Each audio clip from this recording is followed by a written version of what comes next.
बोल के 3 कपड़ों में ही ऐसे घर से बाहर निकाल दिया। 3 तलाक सुनने और बोलने में केवल 3 शब्द हैं, लेकिन इन 3 शब्दों के कारण ही एक मुस्लिम महिला के जीवन में भूचाल आ जाता है और सब कुछ मानो तहस नहस हो जाता है। मुस्लिम महिलाओं पर 3 तलाक की आड़ में हो रहे अत्याचार को लेकर केंद्र की मोदी सरकार ने कानून बनाया, लेकिन उसके बाद भी 3 तलाक के मामले रुक नहीं रहे हैं।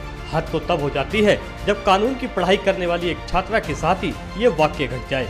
जी हाँ, यमुनानगर के मंडोली गांव में शादी के बाद वकालत की पढ़ाई कर रही एक विवाहिता को उसकी पढ़ाई की जिद और देवर के छेड़े जाने की शिकायत करना इस कदर महंगा पड़ गया कि उसके पति ने उसे 3 तलाक कहकर घर से बाहर निकाल दिया।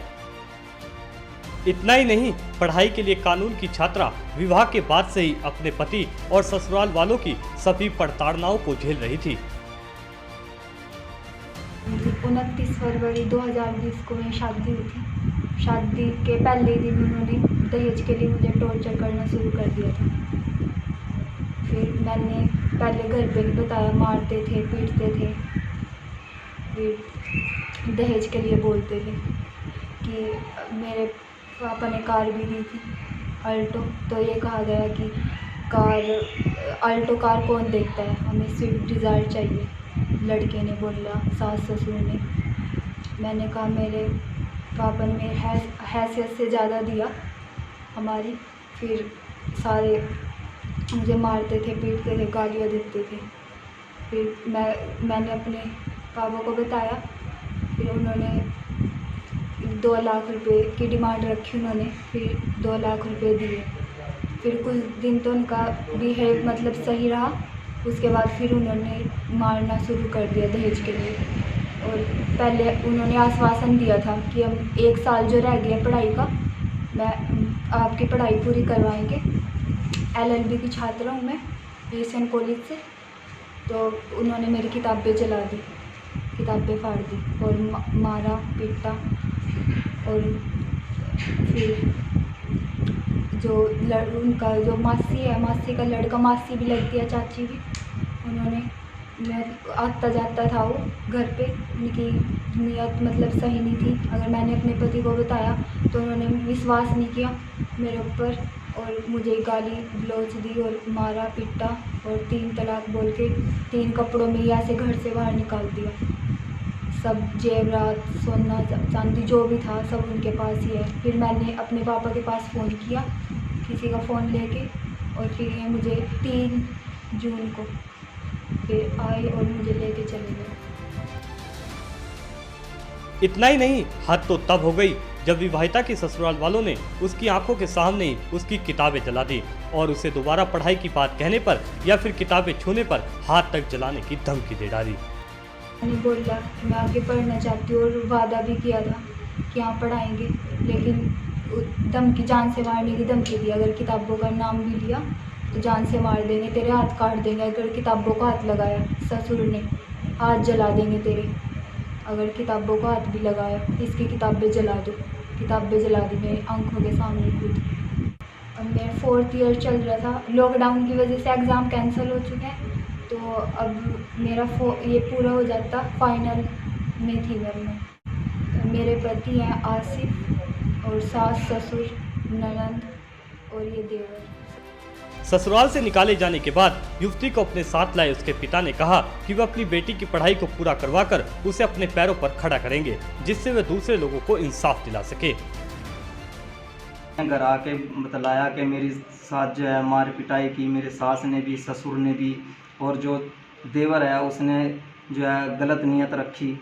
और जो उसने अपने पति को बताया तो उसमें भी जो है उसके पति ने इसी की गलती निकाल ली और उसको कुछ नहीं बोला।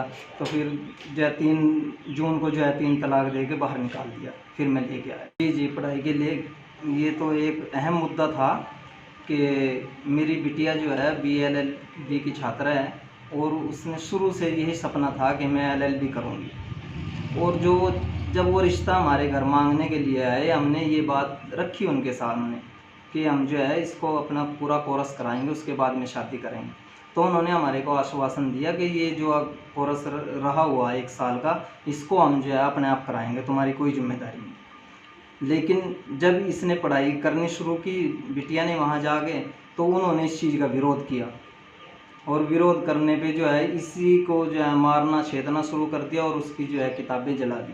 बिल्कुल पेपर देगी जी, मैं अपनी बिटिया को पढ़ाऊँगा, इसका कोर्स पूरा कराऊँगा और जो है इसको अपने पैरों पे खड़ा करूँगा। शिकायत कर दीजिए, हमने FIR दर्ज करा दी जो जुल्म इसके साथ हुआ। और जो है हम तो यही बात कहते हैं माननीय न्यायालय से भी कि हमारे को इंसाफ मिले और इनको जो दहेज के लोग भी हैं उनको कड़ी से कड़ी सज़ा मिले। मामले की जांच कर रहे पुलिस अधिकारी भूप सिंह ने बताया कि फिलहाल शिकायत के आधार पर मामला दर्ज कर लिया गया है और जल्द ही आरोपियों को भी गिरफ्तार कर लिया जाएगा। साहब हमारे पास 10/6/2020 को ये दरखास्त आई है। दरखास्त पर ये मुकदमा दर्ज कराया, मुद्दइया ने दर्ज करवाया मुकदमा नंबर 183, जिसमें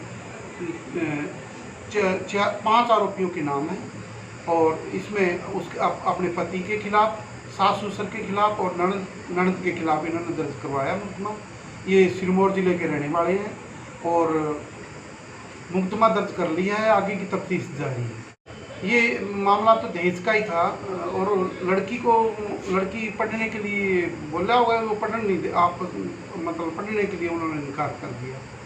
फिर वो तलाक का मामला हमारे सामने आया तो हमने 3-4 महिला प्रोटेक्शन एक्ट के तहत मामला दर्ज किया। हैरानी की बात है कि आज के इस पढ़े समाज में भी इस प्रकार की घटनाएं घटित हो रही हैं।